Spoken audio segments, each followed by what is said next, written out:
practicing with some polynomials.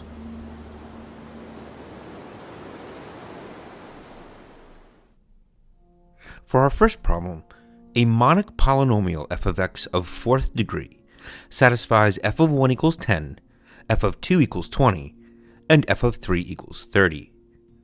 Determine and state the value of f of 12 plus f of negative 8. Pause the video now if you'd like to give this a try. So my first question to you would be, if f of x could be any degree, then what's a good guess for this? For the given values that we have, it might be natural to think about the function such as g of x is equal to 10x. Therefore g of 1 is equal to 10, g of 2 is equal to 20, and g of 3 equals to 30. We're going to use that to our advantage. So what we're going to do with this is we're actually going to take our fourth degree polynomial f of x and subtract g of x from it, noting that this would equal 0 at the values of x equals 1, 2, and 3.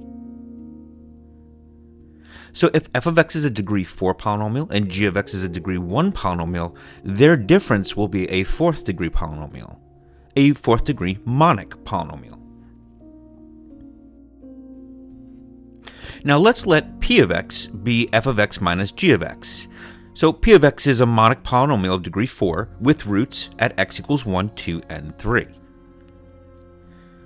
Now because of the fact that it has roots at x equals 1, 2, and 3, we can represent p of x as x minus 1 times x minus 2 times x minus 3 times x minus c for some c value. Since it's a fourth degree polynomial, there will be 4 linear factors.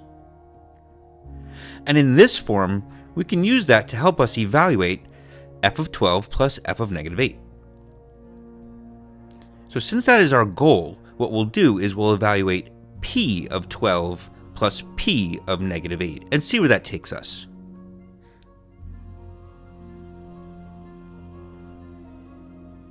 So for the right-hand side, if we plug in 12, we will get 990 times 12 minus c. And on the left-hand side, we'll have f of 12 equals 120. So altogether, f of 12 is equal to 12,000 minus 990c. Then, plugging in the value for negative 8 into p of x, we get f of negative 8 to be equal to 7,840 plus 990c. And so if we add these two values together, we'll see that the 990c parts will cancel each other out, and we'll get a numerical value. And that numerical value is 19,840. A pretty neat problem.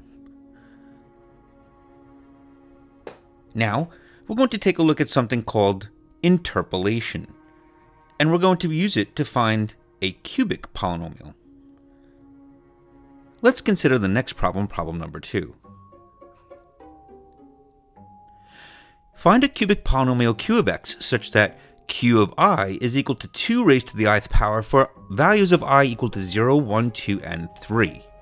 Pause the video now and see if you can figure this out.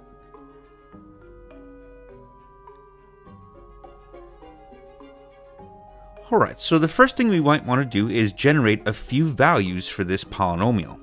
Namely, the points we'll call x sub 0, y sub 0, all the way up to x sub 3, y sub 3. So you'll see we have 4 data points, and we're looking to generate a third degree polynomial of the form ax cubed plus bx squared plus cx plus d. There are a few ways that we can go about this, but we're going to introduce here a method called interpolation. So let's say we're looking for an nth degree polynomial, and we have n plus 1 number of coordinates that satisfy that equation.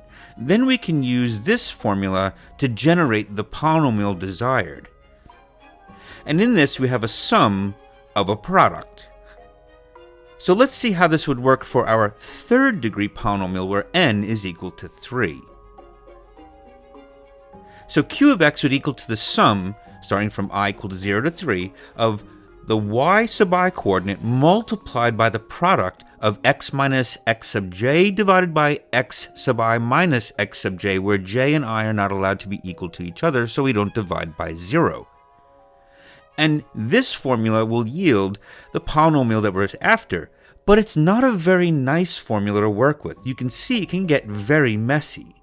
And with 4 coordinates to plug in here, we would see that this would take a bit of computation to simplify and reduce down. And using these coordinates, substituting the values into the formula carefully, and reducing things down to lowest terms, we get q of x is equal to x to the third plus 5x plus 6 all divided by 6. Now I'm sure you're thinking that there's an easier way to get the coefficients of that cubic polynomial than using Newton's formula for interpolation. So what we're going to do is we're going to generate a system of equations and solve this in a different method. So we're given the fact that we have 4 data points and we're looking for 4 coefficients. By plugging in the first data point, we find that d is equal to 1. And the second data point gives us a plus b plus c equals to 1. By plugging in the third coordinate, we get 3a plus b equals 1/2. And plugging in that that fourth coordinate, 3, 8, we eventually get down to the fact that c is equal to 5/6. Now that we have the c value and the d value, we can then plug them back into the other equations and get a is equal to 1/6 and the b value is equal to 0, which is why there's no squared term in our cubic. And there you have it, a much easier way to find those coefficients, but it's nice to have in your back pocket another method of generating such a polynomial. I hope you enjoyed this video. Please hit that like, subscribe, and notification bell for more videos and stay tuned for the next one. And thanks for watching.